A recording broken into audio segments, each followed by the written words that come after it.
First Amendment and the moral obligation of the President of the United States. One reason is that, despite Kessler's efforts to cast himself as the Martin Luther King Jr. of white rights, the rally engendered fears of made-for-TV scale violence.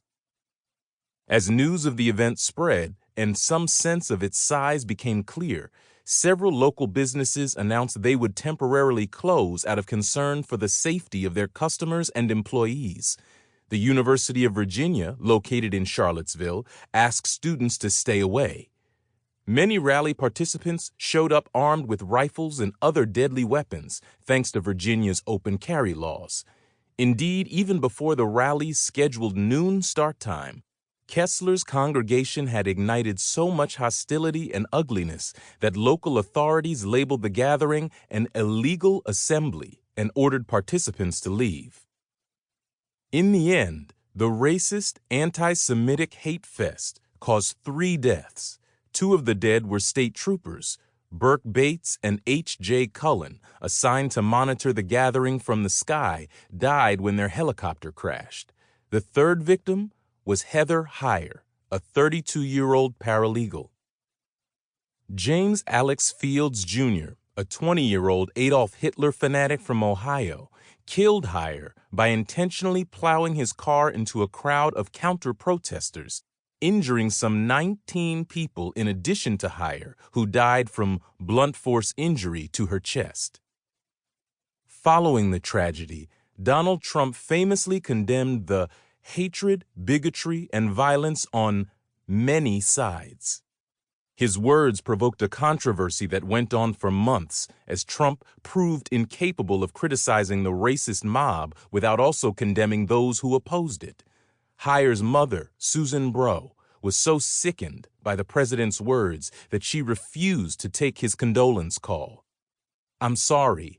After what he said about my child," Brough told CNN, and added, incredulous, "I saw an actual clip of him at a press conference equating the protesters with the KKK and the white supremacists." James Fields' lawyers sought mitigation by stressing his history of mental illness. A psychologist testified that he had been diagnosed with bipolar disorder at the age of 6 and later with schizoid personality disorder. His lawyers also delved into his childhood traumas, which included coping with the murder of his grandmother by his grandfather, who had subsequently killed himself. James's mental illness causes him to lose emotional and behavioral control in stressful situations, said his attorneys, who claimed he had taken himself off his meds when he was 18, meaning he was medically untethered when he murdered Heyer. After pleading guilty, Fields received 2 life sentences, one in state court and the other in federal court. Even with Fields confined to prison, questions raised by Heyer's murder and the rally that caused it reverberated. Trump's troubling insistence on calling bullying bigots very fine people was perhaps inevitable given his need to placate a base that contains more than its share of people like David Duke, the former Ku Klux Klan Grand Wizard who promoted the rally as an effort to take our country back, and who, after Heyer's murder, thanked Trump via tweet for his honesty and courage to tell the truth. Duke also tweeted, "This is why we love Trump and why the fake news media hates Trump. He brings to light what the lying, fake news media won't.